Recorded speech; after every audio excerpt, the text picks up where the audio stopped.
Saya pernah misalnya ke Itali, saya cuma bayar kalau dikonversiin ke rupiah 150.000 rupiah. Hah? Serius? Iya, benar. Naik apa? Naik pesawat. Naik pesawat. Saya nanya, ini bener nggak bus ini kalau mau ke sini bener nggak naik ini? Terus yang saya shock adalah jawaban dia adalah saya sibuk.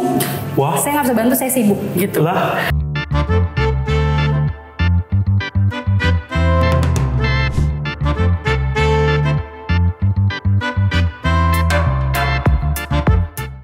Oke guys, welcome back to podcastmu. Nah, podcastmu hari ini hadir kembali teman-teman setelah penantian yang cukup lama. Teman-teman yang mungkin penonton-penonton pada nungguin kapan sih Kak nongol lagi sih podcastmu ini. Nah, kali ini kita hadir kembali podcastmu dengan series yang menarik teman-teman, atau judul yang menarik. Kita membahas tentang kabur aja dulu. Nah, mungkin teman-teman juga pada lihat ya di Instagram, di TikTok terkait kabur aja dulu apaan sih gitu kan. Mungkin ada yang nggak tahu atau mungkin ada yang tahu.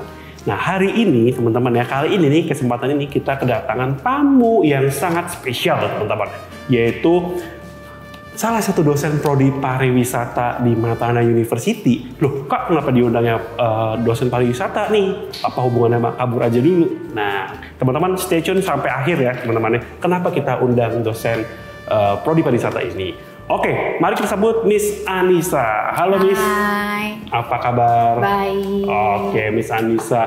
Gimana kesibukan hari-hari ini? Lagi ngapain aja nih, Miss? Oh, hari ini saya habis nguji kebetulan. Nguji ya, Miss? Iya, nguji Waduh, lagi proposal. sidang ya, berarti ya? Sidang. Luar biasa. Semangat selalu, Miss. Tadi saya nguji, saya sekarang diuji. Sekarang diuji. Apanya Miss yang diuji, Miss? Diuji sama Pak Kevin.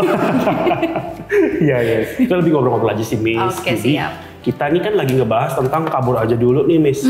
Nah, kalau mungkin boleh sedikit diceritakan tentang Miss Anissa tuh kenapa sih diundang di kabur aja dulu, terus juga mungkin boleh deh sambil diceritain sedikit apa sih yang dilakukan Miss Anissa di prodi pariwisata Matana. Silakan. Oke, terima kasih.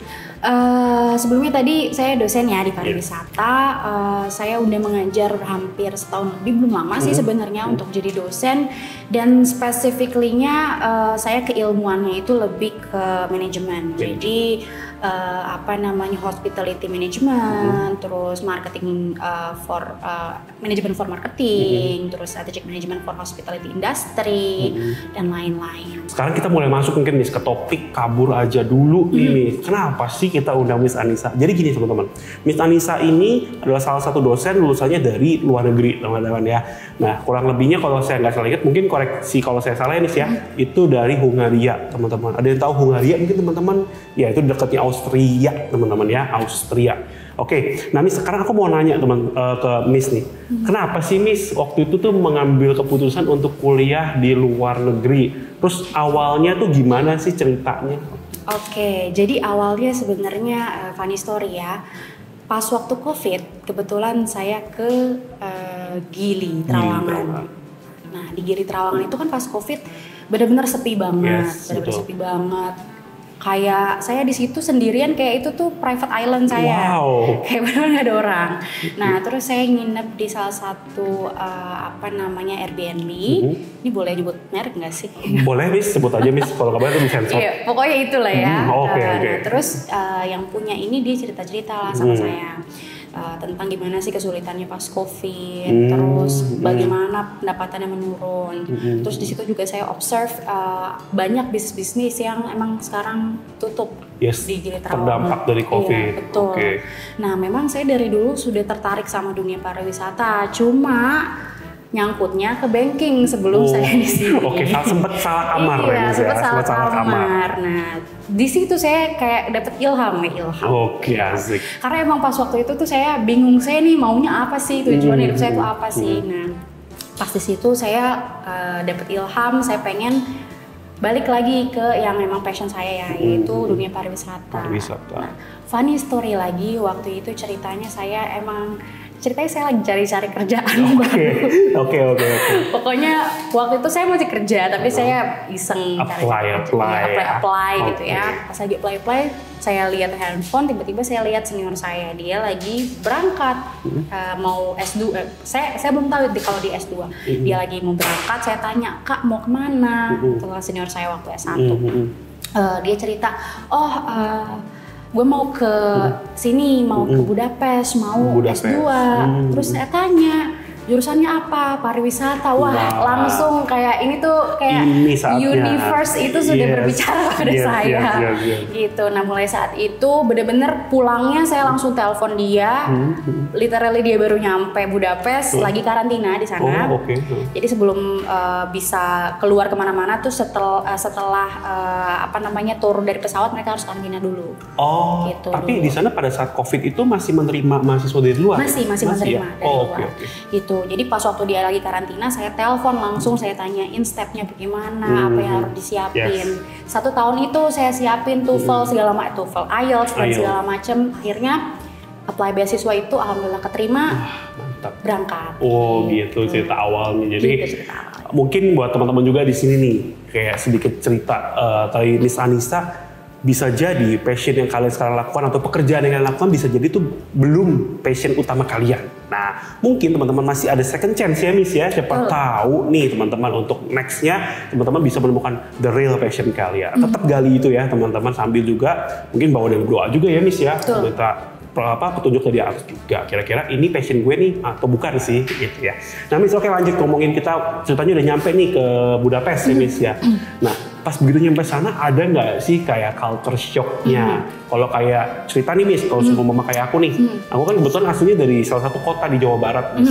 Terus akhirnya ke sini, ke daerah Tangerang atau ke Jakarta, aku langsung culture shocknya adalah gila ya kalau setiap pagi nih ya kayak jam-jam berangkat kerja gitu. Itu tuh orang-orang bener-bener semua tuh in a rush banget gitu loh Miss, kayak nggak biasa aja gitu. Aku tuh bingung ngapain sih orang buru-buru gitu. Akhirnya lama-lama di sini, oh iya aku jadi ngerti karena itu. Mungkin ada.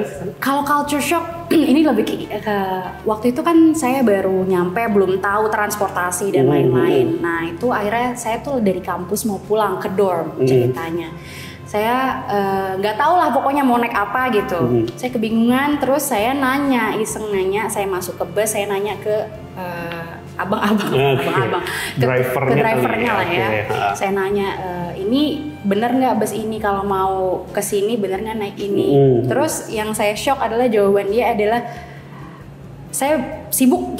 Wah. Saya nggak bisa bantu, saya sibuk gitu. Lah, gimana? Maksudnya kalau di Indonesia kan orang pasti bantuin. Jarang banget kalau misalnya kita nanya, apaan sih gitu, sibuk gitu. Nah itu pertama kali culture shock yang saya alamin. Terus nyasar deh jadinya? Alhamdulillah nyasar. Alhamdulillah nyasar. Tapi akhirnya saya bisa nyampe karena yang paling yang untungnya lagi di sana itu transportasinya cukup terintegrasi. Jadi kalaupun nyasar gampang gitu buat nyampe tujuan. Oke. Gitu. Miss, aku kepo nih. Kalau di sana itu tuh berarti mereka fasih berbahasa, kita harus fasih berbahasa sana atau bisa kayak menggunakan international language kayak Inggris. Oke. Jadi fun fact lagi, saya tidak bisa bahasa sana. Saya harus belajar bahasa sana memang 1 tahun kalau nggak salah. Tapi saya belajar hanya untuk lulus ujian. Saya nggak pernah pakai tuh language. Nah, jadi saya pakai bahasa Inggris dan rata-rata orang-orang pada bisa bahasa Inggris. Bisa ya? Kecuali memang mungkin sudah tua gitu, atau yang di suburb banget, yang di pedesaan banget, mereka nggak bisa. Tapi karena saya tinggalnya di Budapest, di city centernya, di kota besarnya, mereka pada bisa. Berarti mereka bahasa nasional mereka tuh ya bahasa Hungaria? Bahasa Hungaria. Oke. Sip Miss. Nah terus Miss, gimana sih Miss? Mungkin teman-teman juga pada penasaran ya, rasanya kuliah di sana itu kan masuknya ke Eropa ya Miss ya, kayak Europe lah. Nah rasanya kuliah di sana sama apa sih yang Miss mungkin ngerasa berbeda nih dari sistem pendidikan di Indonesia? Berbeda sih. Sebenarnya bukan lebih ke sistem ya, tapi saya merasa beda competitiveness-nya gitu. Maksudnya gini, kalau kita di Asia itu kita sudah diajarkan kita pokoknya harus menang. Benar nggak? Kadang-kadang kalau 17 Agustus kalau kita kalah kita nangis, iya kan? Terus kalau pas waktu di kelas dosen nanya, kita pengen jawab gitu. Kalau di sana orang-orangnya tuh lebih ke santai, Chill ya, chill, chill aja. iya. Gitu. Mereka tuh lebih mengedepankan well-being. Yang penting saya happy. Oh, Gitu. happy Lebih nomor ke- satu. Happy nomor Happy satu. nomor satu. Kalau kita di Asia kan lebih diajarkan, pokoknya kita harus menang. Yes, Kita betul. always live in a hurry. Kita kan Yes, bener kan? benar. Selalu in a rush kan Yes. setiap pagi. Di sana nggak gitu. Santai. Kalau yang saya perhatiin, justru saya kan di kelas itu bareng banyak nationalities lain. Saya perhatiin memang yang ambisius itu ya Dari yang Asia. dari Asia gitu. Jadi kalau bisa dibilang memang orang Asia ini kalau di dunia kerja di sana justru kita disukain. Oh iya, karena ya itu ya, karena kita kompetitif banget, nggak mau kalah gitu Betul, ya. karena kita ambisius gitu. Kita bisa diandalkan. Oke, berarti kalau seumpama kita nih misalnya kayak kerjanya di Indonesia jadi dunia sales gitu ya. Wah, kita harus berangkat ke sana ke Hungaria karena orang sana salesnya mungkin pada nggak kompetitif ya. Iya. Kita pasti jadi best sales terus setiap bulan ya. Betul. Oke, Miss. Nah, Miss, terus juga mau lanjut di pertanyaan selanjutnya. Gimana sih, Miss, cara bertahan hidup sebagai mahasiswa di luar negeri ya, Miss ya? Terus tantangan terbesar untuk hidup mandiri di sana tuh apa, Miss? Oke, tantangan terbesar. Mungkin karena ini saya beasiswa, ya. Tapi jadi saya jelasin dulu nih skema beasiswa saya. Skema beasiswa ini saya boleh nyebut merek lagi ya? Boleh. Jadi saya itu namanya Stipendium Hungaricum. Stipendium Hungarium. Hungaricum. Oh, Hungarikum. Nah, dia itu adalah beasiswa yang diberikan oleh pemerintah Hungaria kepada orang-orang di negara-negara lain, salah satunya Indonesia. Nah, Stipendium Hungaricum ini pemerintahannya dia bekerja sama pemerintah Indonesia, gitu. Nah, berbeda sama skema LPDP. Kalau LPDP itu uang yang dikasih mungkin lebih banyak. Yes. Nah, kalau dari Stipendium Hungaricum untuk tahun-tahun pertama itu nggak terlalu banyak. Nah, jadi benar-benar kita kalau mau hidup dari situ aja bisa sih, tapi benar-benar harus empot-empotan banget, ngepres banget. Gitu. Jadi gimana caranya saya bertahan hidup? Saya sambil part time. Nah, ini masuk nih ke pertanyaan selanjutnya. Oke. Iya, jadi memang mungkin kalau saya ulik-ulik kenapa memang pemerintahan sana kasih nggak terlalu banyak buat buat mahasiswa internasional, karena mereka sebenarnya targetnya adalah supaya mahasiswa internasional itu nanti kerja di sana. Karena mereka itu human resource orang asli orang Hungarianya itu kebanyakan pergi ke negara-negara lain. Oh, justru malah orang-orang sana meninggalkan. Iya, jadi mereka butuh, makanya mereka mengundang. Yes, gitu. benar. Jadi saya part time. Ya. Oke. Nah, Miss, lanjut nih. Selama tinggal di negara orang gitu, Miss ya, pernah nggak sih Miss kayak ngerasain homesick, terus juga stres akademik yang berlebihan atau culture shock yang berkepanjangan? Oke. Sebenarnya kalau culture shock berkepanjangan nggak juga sih. Kalau stres akademik juga nggak juga, karena ini nggak tahu ya, mungkin saya doang atau gimana. Jujur saya merasa pressure tuh lebih tinggi pas waktu saya S1 daripada S2. Iya, serius. Kalau saya merasa gitu S2 belajar sambil kerja, tapi nggak terlalu yang pusing, gimana banget. begadang 2 hari itu enggak. Oh. Kalau akademik gitu, cuma mungkin lebih ke homesick. Homesick ya, kayak lebih ke homesick. Kayak gue kangen gudeg nih gitu, misalnya gitu ya. Iya, kangen makanan. Nah, karena kangen makanan kan nggak bisa nih tiba-tiba kita nggak bisa ke pasar beli gudeg, nggak bisa panggil abang bakso kan. Yeah. Jadi dipaksa lah kita untuk belajar skill-skill survival skill yang utama adalah masak. Oh, jadi di sana selama ini lebih banyaknya masak seperti itu. Masak, saya kebanyakan masak gitu. Oh, oke. Tapi kalau kayak di sana nih kayak living cost-nya khususnya di Budapest gitu ya, untuk kayak biaya makan, biaya dan lain-lain, mahal nggak sih? Jujur dibandingkan negara Eropa yang lain enggak. Murah ya malah ya, lebih murah daripada mereka ya? Lebih murah. Jadi mungkin kalau kita konversiin ke rupiah, sekali makan kita masih bisa. Sekali makan 50.000 masih bisa. Masih bisa. Oh, oke. Gitu. Kalau misalnya kayak di Eropa lain kayaknya mungkin nggak dapat kali ya makan segitu. Nggak dapat makan segitu. Makanya dia mungkin masih tergolong lebih affordable. Betul. Jadi dompet friendly ya. Betul. Oke, Miss. Kan kita ngomongin kayak di Budapest, di Indonesia, di Bali dan sebagainya, nggak jauh-jauh ngomongin kali ini pariwisata, kita ngomongin tentang pariwisatanya. Oke, baik. Nah, menurut Miss Anissa, apa sih pendapat Miss Anissa terkait pariwisata di sana di Budapest ya atau di Hungaria dengan di Indonesia, Miss? Oke, mungkin saya nggak compare ke Budapest doang, tapi seluruh Europe kali ya. Nah, jadi tadi ini perks lagi ke apa namanya keuntungan dari kalian kuliah di Eropa itu kan. EU itu kan satu ini ya, satu daerah ya. Jadi kalau kalian di Budapest, di Hungaria kalian bisa kemana-mana dengan harga murah. Saya pernah misalnya ke Italia, saya coba bayar kalau dikonversiin ke rupiah 150.000 rupiah. Hah? Serius? Iya, benar. Naik apa? Naik pesawat. Wow, emang murah banget teman-teman ya. Cuma mungkin sekarang kayaknya pas waktu saya terakhir mau pulang ke Indonesia itu udah nggak semurah itu. Udah naik ya? Iya. Nah, terus udah gitu yang saya bisa simpulkan setelah saya mengunjungi beberapa negara di Eropa adalah saya makin cinta Indonesia. Kenapa tuh Miss bisa cinta Indonesia? Karena di Indonesia tuh semuanya ada. Gunung, laut, semuanya ada. Misalnya saya di Budapest, iya cantik, cuma mereka nggak punya laut. Oh, nggak punya laut, punya gunung Miss? Punyanya, kalau laut-lautan itu bisa di-compare sama danau. Lake Balaton yang paling gede. Nah, danaunya pun kalau saya compare sama Indonesia jauh lebih jauh cantik ya, Indonesia. apalagi sama Toba Lake gitu ini jauh ya. Indonesia. Oke. Nah, terus pokoknya kalau di Indonesia tuh kita kan besar, pulau banyak 18.000 lebih. Yes, betul. Jadi kita tuh punya semua yang mereka punya. Yes, bahkan kita lebih paket komplit ya Miss ya, lebih lengkap gitu ya. Betul. Saya kalau kemana-mana, ini mah Indonesia juga punya. Cuma mungkin mereka yang menang itu adalah mereka bagaimana dia bikin package-nya tuh lebih menarik. Contohnya Miss? Contoh bikin package-nya lebih menarik. Kalau ini sih kalau di Indonesia banyak yang kita punya budaya asli, tapi kita bikin packaging-nya tuh ngikutin luar negeri. Yes, ya kan? Betul. Nah, jadi itu mungkin sih target marketnya memang orang-orang yang suka gitu. Cuma kalau misalnya untuk orang turis internasional ke Indonesia, mereka nggak mau lihat yang kayak gitu. Mereka mau lihatnya yang emang benar-benar kebudayaan Indonesia, yang benar-benar lokal.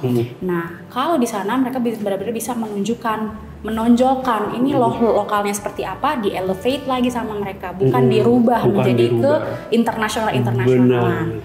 Itu originalitasnya tetap. Betul. Wah, gitu. Betul. Ini yang kedua yang pasti. Ini yang paling penting, yang tadi saya sebutkan juga adalah transportasinya terintegrasi. Mudah. Jadi benar-benar saya step keluar dari flat, dari rumah ke destinasi yang saya tuju, itu saya nggak usah naik ojek. Kalau di sini kan perlu naik ojek, nyambung. Kalau di sana nyambungnya semuanya public transportation yang kayak kereta, tram dan lain-lain, itu semuanya benar-benar nyambung jadi satu. Itu yang membedakan mungkin di sana plusnya kali Miss ya. Betul. Gitu. Dan gampang juga untuk cara tahunya. Mungkin kalau di sini kita juga sebenarnya udah ada sih pakai Google Maps. Itu kita di Google Maps juga udah dikasih tahu kita harus naik apa, Cuma mungkin kalau di Eropa tuh lebih akurat. Yes, Benar-benar kalau Google Maps-nya bilang naik ini ya benar. Dan kalau Google Maps-nya bilang dia bisnya akan tiba jam segini, dia beneran datang. Gitu. Nah, Miss, tadi kan Miss ngomongin terkait transportasi yang kalau dari Google Map estimasi berapa nih kalau dari transportasi umum. Aku mau cerita juga, kalau di Indonesia memang bener sih, aku setuju dengan mungkin masih belum terlalu ready ya atau belum siap untuk hal tersebut. Karena aku sempat cobain dari rumahku ke daerah, salah satu di daerah Tangerang Kota gitu ya.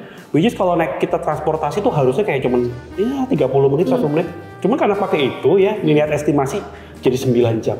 Jadi kadang memang harus tungguin bus di sini dan sebagainya. Jadi kayak nggak masuk akal aja sih gitu. Mungkin 9 jam. Yes, makanya aku pikir kalau bule misalnya datang pakai itu kayak kayaknya dia nggak ini deh gitu kan mungkin dan sebagainya. Shock lah. Yes, mungkin dia malah culture shock, jangan-jangan orang di Indo 30 menit jadi 9 jam udah biasa gitu mungkin ya kan. Oke. Miss, terus juga kita tadi ngomongin terkait part-time-nya Miss Anissa ya. Nah, aku penasaran nih, gimana sih caranya Miss Anissa tuh mengatur keuangan di sana? Tadi kan sempat di sounding juga bahwa dapat dana dari yang pemerintah tadi kan juga mungkin agak empot-empotan, makanya harus kerja part-time. Nah, kalau boleh tahu nih Miss, kerja part-time-nya apa dan juga mungkin kira-kira gimana cara mengaturnya? saya kerja di kantor, masuk kantor. Kantor sebagai? Saya masuk kantor, saya jadi customer supply. Customer supply. Itu perusahaan, ini saya boleh beri merek nggak? Ini boleh. Ada Baileys. Oh. Nah itu yang punya. Ya, jadi namanya itu Diageo. Diageo. Oke, di situ setelah itu saya kerja lagi di terakhir kerja di sana jadi konsultan. Konsultannya itu lebih ke namanya Horwath HTL. Dia itu konsultan lebih ke hotel, gitu, hotel, leisure and tourism. Gitu. I see. Oke. Nah, terus tadi apa lagi terakhir? Cara mengatur keuangannya Miss di sana gimana? Mengatur keuangannya. Nah, saya lebih mikir ke ini sih. Kalau misalnya kita di Indonesia kita punya safety net ya. Kalau kita di luar mungkin beda kali ya, maksudnya orang-orang kan ada yang pewaris, ada yang perintis. Kebetulan saya perintis. Oke. Nah, terus juga jadi di sana tuh benar-benar sendiri. Kalau misalnya uang habis, ya nggak bisa minta. Jadi benar-benar kita harus mengatur keuangan. Di sana gara-gara kerja di sana saya jadi tahu nih gimana cara mengatur uang. Saya tulis di Excel pengeluaran saya berapa, target saya nabung berapa dan lain-lain. Jadi semua tuh diatur ya, diatur karena beasiswa saya juga nggak nge-cover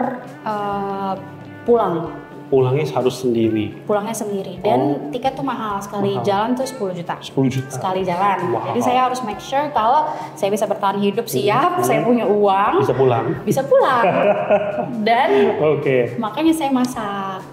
Masak lebih itu berhemat. Betul, lebih berhemat, lebih cocok sama taste kita juga.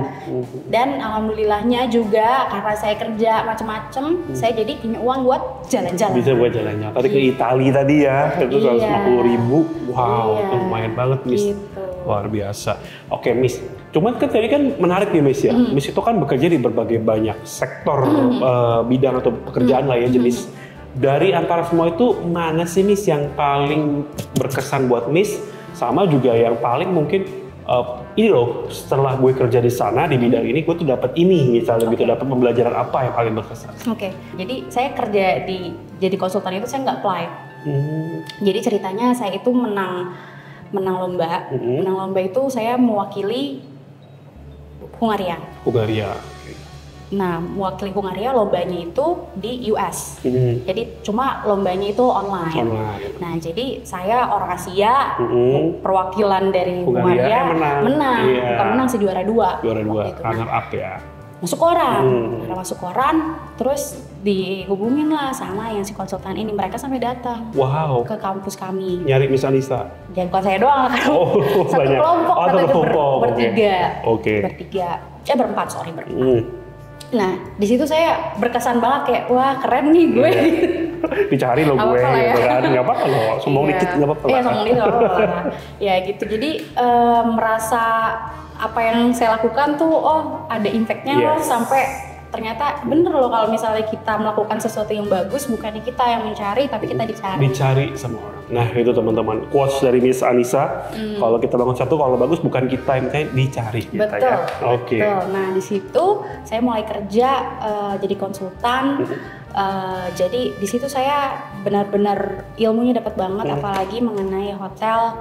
Terus udah gitu lebih ke real estate. Jadi misalnya Marriott mau buka another hotel di Paris. Nah kita itu harus bisa kasih tahu mereka lokasinya yang mana yang bagus. Terus kenapa di lokasi ini bagus, kita harus bisa jelaskan. Terus udah gitu datanya kita juga harus cari gitu. Itu kayak lebih pakai otak banget sih. Bener-bener strategical thinkingnya jalan banget di situ. Bener-bener setuju. Jadi itu ya tadi di konsultan ya, istilah konsultan hotel kita bilang ya. Gitu. Nah, Miss, tapi kan Miss tadi udah sempat sounding bahwa kerja di yang terakhir tadi itu sangat mendapatkan banyak ilmu dan Miss mungkin senang melakukannya. Tapi kalau kita compare sama dengan pekerjaan di Indonesia, menurut Miss sendiri lebih suka yang mana atau lebih enak yang mana? Kalau pekerjaan ya, tergantung lihatnya dari sisi mana. Mungkin kalau dari segi gaji sana. Gaji lebih enak sana. Lebih sana, walaupun living cost-nya juga tinggi. Tapi gajinya juga tinggi. Menyesuaikan lah ya. Gitu. Cuma kalau di Indonesia, mungkin bukan di Indonesia doang sih, di Asia ya. kita tuh overwork. Overwork. Saya enggak, kalau di Matana enggak. Enggak dong. Makanya enggak sih. Matana aman ya, teman-teman ya, Matana aman. Beneran. Saya sebelum jadi dosen, saya juga kerja jadi konsultan juga di Indonesia. Tapi itu beda 180 derajat. Ya, overwork banget ya. Merasa kayak, saya tidak bisa hidup seperti ini. Nah, overwhelmed. Itu sih. Iya, jadi kalau di luar tuh lebih kayak ya tadi ya work life balance. Itu nggak bakalan dicariin kalau misalnya kita cuti, let's say di sini cuti kita harus jelasin kita mau kemana. Yes. Kalau di sana ya udah cuti aja, nggak perlu ditanya mau kemana. Iya, cuti aja. Terus udah gitu, kalau misalnya kita udah keluar di luar jam kerja, nggak bakalan ada yang nyari. Berarti tuh soalnya kalau orang-orang sana kalau lagi cuti nggak perlu ya masang status atau masang DP on list gitu enggak ya, nggak perlu ya Miss ya. Oke, sip. Itu menandakan bahwa negaranya itu adalah sangat memperhatikan tentang kesejahteraan pekerja, Miss. Itu udah culture juga kan. Udah culture gitu ya. Kalau di Asia nih pokoknya semuanya harus kerja nggak lo gitu. Gitu. Kalau nggak kerja silakan gitu ya. Silakan kerja maksudnya Miss. Oke. Lanjut kita ke pertanyaan selanjutnya ya. Kira-kira nggak nih Miss, setelah tadi Miss sudah kerja di Indonesia, kuliah di Indonesia, kuliah di luar negeri, kerja di luar negeri, balik lagi ke sini kerja, ya, ada nggak sih keinginan untuk kabur lagi ke luar negeri? Untuk kabur lagi. Oke. Sebenarnya ada. Oh ada Miss. Karena kalau mau menjadi dosen itu kan harus S3. Yes. Nah, saya ini masih S2. Nah, saya pengen nanti S3-nya di luar lagi. Pengennya. Terus ngajarnya nanti di sana apa di sini? Ya, we'll see about that. Siapa tahu kan balik lagi dari luar negeri ya kan, jadi Dokter Anissa ngajar lagi di sini misalnya. Ya, bisa dilihat nanti. Bisa dipertimbangkan ya Miss ya. Oke. Terus Miss kalau rencana nih mau kuliah di luar negeri, rencananya mau ngambil S3 apa dan di mana rencananya? Cita-cita? Cita-cita? Mungkin pasti pariwisata lagi sih. Pariwisata lagi. Karena emang udah saya suka lah ilmunya. Terus di mananya saya pengen di Eropa lagi. Eropa lagi. Mau di Budapest lagi atau beda? Budapest lagi boleh. Cuma sebenarnya pengen cari negara lain. Kalau sebenarnya kalau hospitality industry itu bagusnya sebenarnya di Swiss. Di Swiss. Oh, iya. Jadi mungkin mau coba explore yang lain dulu sih. Nggak berminat di Rusia atau di Ukraina gitu Miss, enggak ya? Saya takut sih. Takut ya Miss ya, iya saya juga takut. Jadi mendingan kita kalau kuliah cari aman aja teman-teman. Oke, terus selanjutnya nih Miss, banyak orang yang ingin kabur dulu ke luar negeri tapi takut atau ragu. Ya kan takutnya bukan karena yang tadi ya, bukan teman-teman, tapi takut secara mungkin secara mental, sebagainya belum kuat dan sebagainya. Kira-kira apa saran dari Miss untuk mereka selaku praktisi ini? Praktisi. Iya. Saran ya, yang pertama mental harus kuat. Mental baja. Mental baja. Karena tadi nggak ada safety net, siapa yang mau menangkap kalau nanti jatuh. Bener. Yang bisa kita andalkan cuma diri sendiri. Diri sendiri. Dan bedanya kita kan sebagai imigran di sana, kita tuh minoritas. Betul. Jadi apa-apa harus sendiri. Banyak orang, misalnya kita ke bank, orang itu pernah mereka nggak mau ngeladenin. Wow, karena mereka nggak bisa bahasa Inggris dan emang masih ada rasisme. Rasis ya, Miss ya? Masih ada. Oke. Walaupun memang sudah nggak terlalu, dan apalagi saya nggak berhijab, jadi rasisme nggak terlalu. Terus kalau sama ini sih, kalau mau ke luar negeri, kita nggak bisa pungkirin kalau semua butuh uang. Yes, kedua uang. Bahkan pakai beasiswa aja butuh uang. Tetap butuh uang. IELTS kan butuh uang. Lumayan tuh Miss IELTS ya. Nanti MCU. MCU butuh uang. Bener. Jadi siapin uang walaupun misalnya nggak banyak ya, at least cukup. Miss, tapi kalau boleh disepil nggak sih Miss? Mungkin ini bebas mau ataunya juga nggak apa-apa. Kira-kira Miss untuk budget IELTS, MCU dan sebagainya kira-kira harus berapa ini siap? IELTS, MCU gitu. Tergantung sih. Kalau IELTS-nya kan ada. Kalau tes IELTS doang, itu saya lupa lagi, pokoknya berjuta-juta. Under 5 atau? Under. 5 juta. Kayak kalau tes doang under, saya lupa, 1 juta, 2 juta, saya lupa. Cuma kalau banyak juga, kalau sebelum IELTS, kan karena IELTS mahal, jadi banyak juga yang les dulu. Jadi kalau les dulu pasti tambah biaya. Iya, lebih mahal ya itu ya. Itu sih paling. Terus kalau misalnya teman-teman di sini yang penonton setiap podcastmu ini mau coba apply yang kayak tadi stipendium Hungarikum. Nah, itu teman-teman kira-kira apa sih Miss yang harus dipersiapkan? Misal mereka ada minat. Yang pertama pasti IELTS ya. IELTS, teman-teman. Nah, terus yang kedua ini yang paling penting banget adalah motivation letter. Motivation letter, teman-teman. Oke. Jadi motivation letter itu kita tulis esai, kenapa sih kita harus dipilih?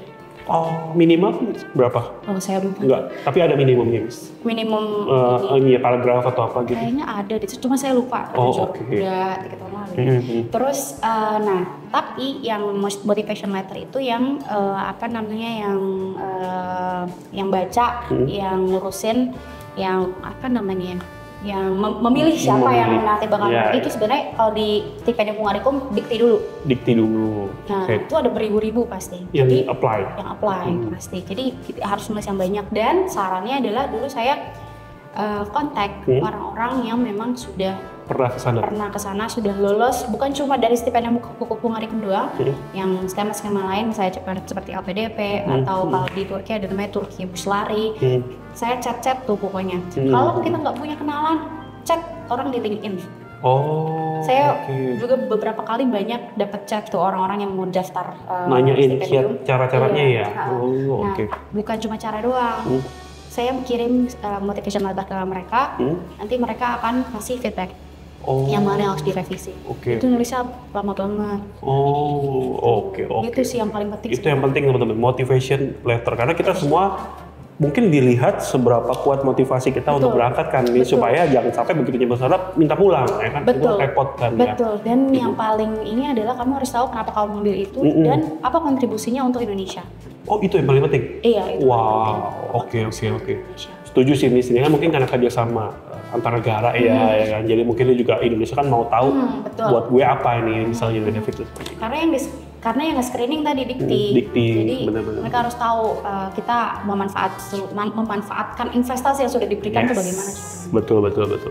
Nah, cuman mungkin bagi teman-teman kalau misalnya ada yang belum mau kabur aja dulu ke luar negeri, juga bisa aja kabur ke Matana, teman-teman ya. Jadi kita bisa ambil kuliah, apalagi khususnya pariwisata, teman-teman ya, bertemu dengan dosen yang pastinya memang dosen-dosen kita ini pada praktisi ya Miss ya, rata-rata ya.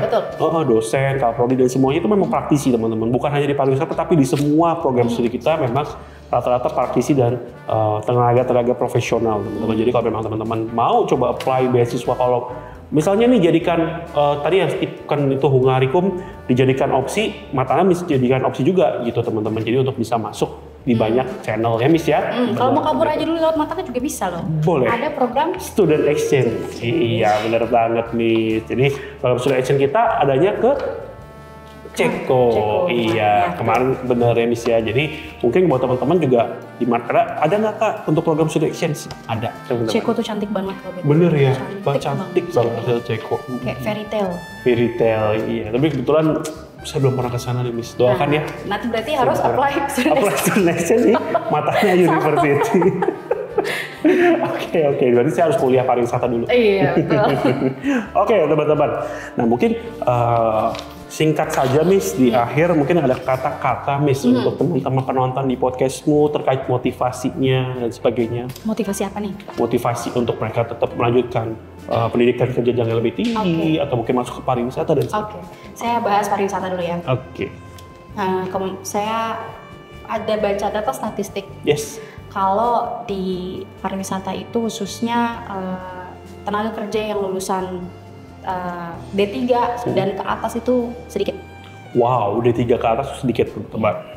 Jadi kalau misalnya kalian kuliah S1, maka kalian akan lebih bersaing. Yes. Kalian bisa dibayar lebih. Punya nilai jual lebih tinggi. Dibandingkan yang lain-lain. Gitu. Jadi lulusan pariwisata yang dari S1, S2, S3 itu sangat dicari. Teman-teman tuh. Dengar kata bisa. Jadi tetap semangat. Ada lagi Miss mungkin kata-kata? Udah sih itu aja. Sudah cukup ya Miss ya.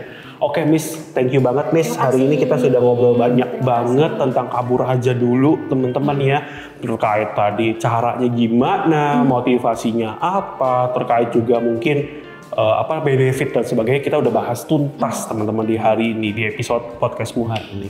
Oke, mungkin di akhir teman-teman ya kita mau ucapin terima kasih teman-teman sudah menonton sampai akhir di acara kita di podcast hari ini, dan juga mohon maaf jika ada kata-kata kesalahan yang mungkin terucap ya dari saya atau dari Miss Anissa. Tapi kita yakin informasi yang kita berikan pada hari ini pasti bermanfaat buat teman-teman semua. Oke, akhir kata saya ucapkan selamat siang dan terima kasih. Terima kasih.